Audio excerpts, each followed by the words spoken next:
உறவுகள் அனைவருக்கும் வணக்கங்க. இங்கே சென்னைக்கு தாத்தா வீட்டுக்கு போயிடுறாங்க விஜயும் காவேரியும். அழகா புருஷனுக்கு சுயநினைவு மறந்து போச்சு அப்படிங்கிறதுனால பார்த்து கவனிக்கிறாங்க காவேரி. அதெல்லாம் நினச்சி நல்லா அனுபவிக்கிறாரு நம்ம தலைவர். நமக்கு சுயநினைவு போச்சுன்னு நம்ம சொன்னது நம்ம சொல்லலை, காவேரியாக புரிஞ்சுக்கிட்டா பரவாயில்ல, ஓகே இது கூட நல்லா தான் இருக்குது அப்படின்னு சொல்லிட்டு சமைக்க ஆரம்பிக்கிறாங்க. சிக்கன் வறுக்கிறது என்ன, சிக்கன் குழம்பு வைக்கிறது என்ன, பிரியாணி செய்கிறதுக்கு 2 பேர் ரெடி ஆகுறாங்க. இவங்க அரிசி எடுக்கணும், இவங்க பருப்பு எடுக்க, இவங்க பிரியாணிக்கு பருப்பு இல்லை, வெங்காயம் தக்காளி எடுக்கிறது என்ன, ஏன்னா யாரும் கேட்டக்கூடாதுல்ல கமெண்ட்ஸில், அதுக்கு தான் நானே முந்திக்கிட்டேன். இப்போ என்ன பண்ணுறாங்க, தாளிக்கிறாங்க, அளவு வைக்கிறாங்க. காவேரி என்ன பண்ணுறாங்க, வேணுக்குன்னு அதை எடுங்க அப்படின்னு சொல்லிட்டு எடுக்கையில் டபக்குன்னு மோதுறது என்ன விஜய் கவனிக்கிறாரு.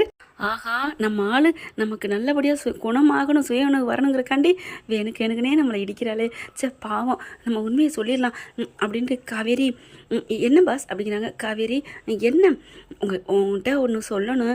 என்னங்க சொல்லுங்கங்க, உங்களுக்கு நினைவு வந்துருச்சா, நம்ம 2 பேரும் வாழ்ந்த வாழ்க்கை நினைவு வந்துருச்சா? உனக்கு எப்படி காவேரி இருக்குது?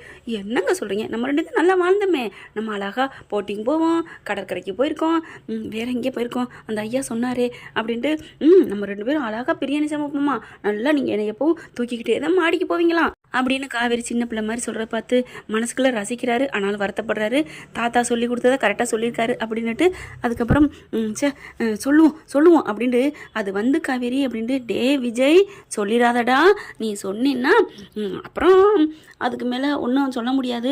ஒருவேளை நல்லா ஆயிடுச்சுன்னா பரவாயில்ல, நீ இப்போ கொஞ்சம் நல்லா அனுபவிச்சுக்கடா, உனக்கு சுயன்னு வருங்கிறக்காண்டி எவ்வளோ விழுந்து செய்கிறா, அப்புறம் உனக்கு நல்லா இருக்குது அப்படின்னு தெரிஞ்சிச்சு, அப்படித்தான் உனக்கு தன்னால் வந்த மாதிரி நீ நடிச்சுக்கோ அப்படின்னு மனசாட்சி சொல்லுதா. ஓகே அப்படின்ட்டு என்ன பாஸ் சொல்லுங்கள். ஒன்றும் இல்லை காவேரி, நம்ம சாப்பிட்டுட்டு நீங்கள் இருந்தீங்கல்ல அந்த மாமி வீட்டுக்கு போகிறேன்னு சொன்னீங்கல்ல, அங்கே போமா அப்படிங்கிறாங்க. அங்கேயும் போவோம். அதுக்கப்புறம் இந்த தாத்தா சொன்னார் நம்ம ஃபார்ம் ஹவுஸ்லாம் போவோம்னு, அங்கே போமா அப்படிங்கிறாங்க. ஆசையை பாரு பொண்டாட்டிக்கு அப்படின்னு மனசில் நினச்சிட்டு ஃபஸ்ட்டு ஃபார்ம் ஹவுஸ் போயிடுவோம்டா, அதுக்கப்புறம் நம்ம மாமி வீட்டுக்கு போகலாம் அப்படிங்கிறாங்க. ஓகே அப்படின்னு சொல்லிட்டு அண்ணே வாங்கண்ணே அப்படின்னு கூப்பிட அவர் தோட்ட வேலை பார்க்குறவர் வந்துடுறாரு. என்ன பாப்பா, என்ன தம்பி வாங்க அப்படின்ட்டு எல்லாருக்கும் உட்கார வைக்கிறாங்க. 3 இலையை போட்டு நீங்களும் சாப்பிடுங்க அப்படின்னு விஜயும் காவேரியும் ஒன்றா சொல்ல, ஐயோ தம்பி வேணாம் தம்பி, நீங்கள் சாப்பிடுங்க, உங்களுக்கு நான் பரிமாறேன். 3 பேரும் ஒன்றா போட்டு சாப்பிடுறதுல என்ன இருக்குது, நம்ம தானே இருக்கோம் அப்படின்னு உட்கார வைக்கிறாரு. அப்படியே கண்ணு கலங்குது அந்த தம்பிக்கு. பரவாயில்ல, அந்த அண்ணனுக்கு, தம்பி பரவாயில்லப்பா, நீங்கள் அப்படியே தான் இருக்கீங்க 2 பேருமே, நீங்கள் 2 பேரும் 100 வருஷம் நல்லா இருக்கணும் அப்படிங்கிறாங்க. ரொம்ப தேங்க்ஸ் தாத்தா அப்படின்னு சொல்லியிருக்காங்க காவேரி. அதுக்கப்புறம் சாப்பிட்டு முடிக்கிறாங்க. இன்றைக்கே கிளம்புவோமா? கிளம்புவோம் அப்படின்னு சொல்லிட்டு கிளம்புறாங்க. மீதி இருக்கிறதெல்லாம் நீங்கள் வீட்டுக்கு கொடுத்துருங்க, சாப்பிட்டுக்கோங்க. இல்லைங்க தம்பி, நீங்கள் வச்சு சாப்பிடுவீங்க, மேடத்துக்கு ரொம்ப பிடிக்கும்யா, நாங்கள் உடனே வர்றதா பரவாயில்ல, நாங்கள் மாமி வீட்டுக்கு போகிறோம், ஃபார்ம் ஹவுஸ் போகிறோம், அதனால் வச்சுக்கோங்க அப்படிங்கிறாங்க. ரொம்ப நன்றிம்மா அப்படிங்கிறாங்க. 2 பேரும் கிளம்புறாங்க. கிளம்பையில ஃபோன் அடிக்குது. என்னடி அப்படின்னு சொல்ல, நாங்கள் வருவோம், என் புருஷனுக்கு நல்ல குணமாகிட்டு தான் நான் வருவேன், நீ வேணா பாப்பாவை என் பிள்ளைய கூட்டிக் ஸ்கூலுக்கு விட்டுட்டு வா அப்படின்னு சொல்லி வீட்டுக்கு கூட்டிகிட்டு போய் வை, நீ பண்ண தப்புக்கு அப்படின்னு திட்ட. ஏன்டி இப்படிலாம் திட்டுற, பாவம் அவர் என் மேலே எவ்வளோ உசுராக இருந்திருக்கா தெரியுமா, அவருக்கு நினைவே இல்லாமல் இருக்காரு, அவர் நினைவை நான் குணப்படுத்தணும். ஐயோ மாப்பிள்ளை எப்படியெல்லாம் சொல்லி வச்சுருக்காரு, அனுபவிக்கட்டும் அப்படின்னு நினைக்கிறாங்க. விஜய் பின்னாடி நின்று கேட்குறாரு எல்லாத்தையும். ஏன் காவேரி இதெல்லாம் போயிட்டு, அம்மா பாவம் இல்லையா, பாவம் இல்லைன்னா எப்படி உங்களை என்னை பிரிக்க போச்சு அப்படின்னு சொல்ல, சரி உத்தரவு மகாராணி, கோவம் மட்டும் அப்படியே குறையலை அப்படின்ட்டு கார் எடுத்துகிட்டு கிளம்புறாங்க. ஃபார்ம் ஹவுஸ் போகிறாங்க. அங்கே போனால் அங்கேயும் ஒரு தாத்தா இருப்பாங்களே, ஒரு அக்கா இருப்பாங்க. 2 பேரும் வாங்க அவங்க வாங்கன்னு கூப்பிட்டதில்ல அவ்வளோ ஒரு அன்பு, அவ்வளோ ஒரு பாசங்க. ஓனர் வர்றாங்க, அந்த பயம் இல்லை, மரியாதை, அன்பு. காவேரிக்கு ஒரு மாதிரியா புல்லரிக்குது. என்னங்க இவ்வளவுதான் வரவேற்கிறாங்க, என்னங்க உங்களுக்கு தான் எல்லா நினைவும் இருக்குது, எனக்கு தான் போயிடுச்சு, உங்களுக்கு இப்படி இவங்க வரவேற்பாங்கன்னு தெரியாதா என்ன அப்படின்னு விஜய் உஷாரா சொல்ல, சாரில அக்கா வாங்க, நல்லா இருக்கீங்களாக்கா, அண்ணே நல்லா இருக்கீங்களாண்ணே அப்படின்னு அப்படியே மெயின்டைன் பண்ணுறாங்க. அப்பா நம்ம ஆளை அடிச்சுக்க யாருமே இல்லையா, நடிப்பு இளவரசின்னு தான் சொல்லணும் அப்படின்னு ரசிக்கிறாரு. வாங்க அப்படிங்கிற, வந்துட்டேன், நீ இல்லாமலா, நீ முன்னே போனால் நான் பின்னாடியே வருவேன், இல்லைன்னா உனக்குள்ளே நான் வருவேனடி அப்படின்னு மனசில் நினச்சிட்டு போகிறாங்க. ஐயா வாங்க, இங்கே பாருங்கள், அவருக்கு கொஞ்சம் ஆக்சிடென்டில் இதாகிடுச்சு, அதனால் அவரை நினைவுபடுத்துறதுக்காக தான் கூப்பிட்டு வந்திருக்கேன், அதனால் நீங்கள் பார்த்து அவரை கவனிச்சுக்கணும், நான் இப்போ போயிட்டு வரேன், நீங்கள் பேசிக்கிட்டு இருங்க அப்படின்னு உள்ளுக்கு ரூம்குள்ளே போயிடுறாங்க. எல்லாத்தையும் எடுத்து வச்சுட்டு வரேன், கொஞ்சம் நம்ம வாக்கிங் மாதிரி நடப்போம் அப்படின்னு காவேரி உள்ளுக்க போகிறாங்க. துணிமணி எடுத்துக்கிட்டு அப்புறம் பார்த்தா, என்னங்கய்யா உங்களுக்கு எதுவும் நினைவு இல்லைன்னு இந்த பொண்ணு சொல்லிட்டு போகுது, நீங்கள் அப்பப்போ வருவீங்க, நல்லா தானே இருந்தீங்க, பாப்பா எங்க, என்னாச்சு, இவங்க உயிரோட இல்லைன்னு சொன்னீங்க, எனக்கே ஆச்சரியப்பட்டு போச்சு அப்படின்னு சொல்ல, இருங்கக்கா இருங்க இருங்க, எல்லாம் ஒரு இதுக்கு தான், நான் அப்புறம் சொல்லிக்கிறேன். சரிங்க தம்பி, ஆக மொத்தம் அப்போ உங்களுக்கு நினைவு இல்லாத மாதிரி நாங்களும் நடந்துக்கணும். ஐயோ, என்கிட்ட இருக்கிறவங்க எல்லாருமே நல்லவங்களா இருக்கீங்களே. ஆமாக்கா அப்படிங்கிறாங்க. தம்பி நாங்கள் சமைக்கட்டுமா?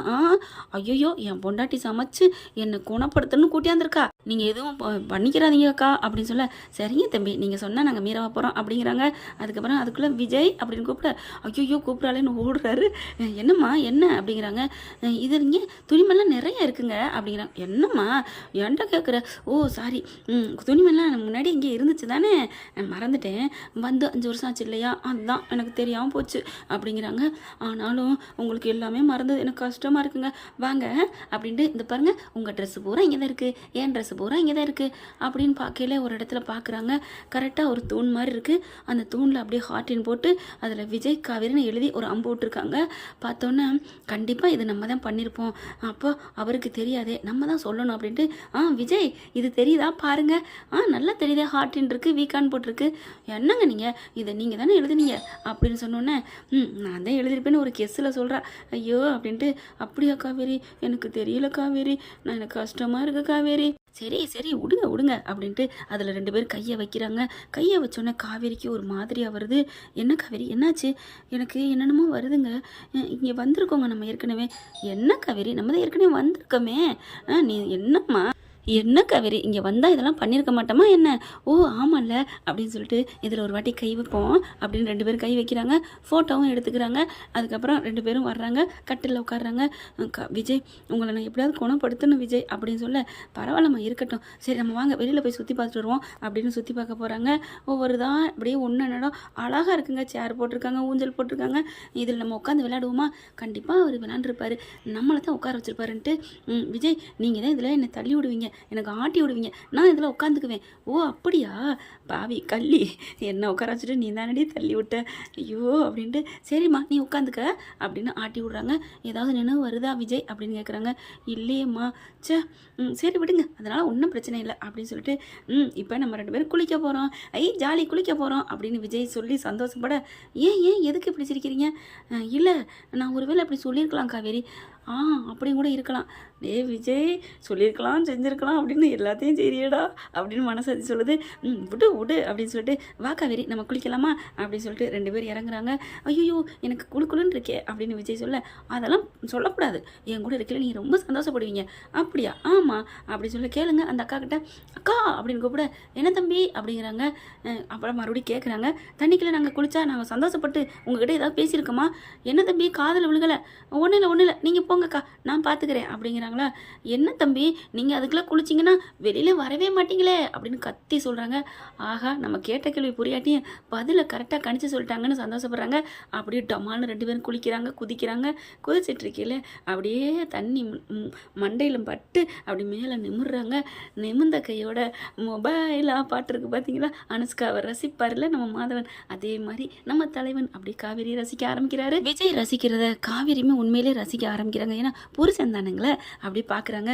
காவேரி அப்படிங்கிறாங்க, ஏங்க இப்படி தாங்க நீங்கள் என்னை ரசிப்பீங்க, அப்படியே எனக்கு நீச்சல்லாம் சொல்லி கொடுத்துருக்கீங்க, என்னை கையில் ஏந்திக்குவீங்க, என்னென்னு கரெக்டாக சொல்கிறா, ஒருவேளை சிவனு வந்துருச்சோ? இல்லை நமக்காக தான் சொல்கிறா. அப்படியா காவேரி, வா நான் உனக்கு சொல்லித்தரேன் அப்படின்னு சொல்லிட்டு கையில் ஏந்துறாங்க. அப்படியே நீச்சல் அடிக்க சொல்கிறாங்க. ஒரு கட்டத்துக்கு மேலே விஜய்னால் தாங்க முடியலைங்க, அவனும் மனிதன் தானே. அப்படியே காவேரி திரும்பி பார்க்க சொல்கிறாங்க. அப்படியே இவங்களா ஒரு தாவம்னு சொல்லுவாங்களே, அந்த இதில் அப்படியே சொக்கி போய் இருக்க அப்படியே கட்டி அணைச்சிக்கிறாரு. காவேரினால் ஒன்றுமே பண்ண முடியலை. அவங்களும் தோளோட சாஞ்சிக்கிறாங்க. அந்தி சாயும் நேரங்க, அவங்களால ஒன்றும் பண்ண முடியலை. கட்டி விட்டதுக்கப்புறம் சரி நம்ம போவோமா ரூமுக்கு அப்படின்னு விஜய் காவேரியே சொல்கிறாங்க விஜய்கிட்ட. விஜய் ஆஹா அப்படின்ட்டு, சரி காவேரி நம்ம ரூமுக்கு போவோம் அப்படின்னு சொல்லிட்டு கிளம்புறாரு. வராங்க. ட்ரெஸ் எல்லாம் ஈரமாயிருச்சே, அந்த ரூமுக்கு போய் மாற்றிக்கோண்டா அப்படின்னு கிளம்புறாங்க. காவேரி ஒரு முடிவுக்கு வந்துட்டாங்க.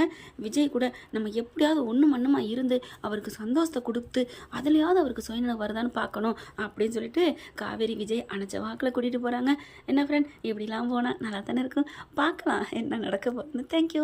உங்கள் ஆதரவுக்கு என்றென்றும் நன்றி கடன் பட்டிருக்கேன். Thank you friends. இந்த வீடியோ உங்களுக்கு பிடிச்சிருந்தா தயவு செய்து லைக் பண்ணுங்க. இன்னும் அப்டேட்ஸ்க்காக சேனலை சப்ஸ்கிரைப் பண்ண மறக்காதீங்க. நம்ம கிட்ட இருக்க எல்லா சேனல்ஸோட லேட்டஸ்ட் வீடியோ அப்டேட்ஸ்க்காக மேல ரைட் சைடுல காட்டுற லிங்கை கிளிக் பண்ணி வாட்ஸ்அப் குரூப்ல ஜாயின் பண்ணுங்க. உங்களிடம் விடைபெறுவது நான் உங்கள் மெஹர்.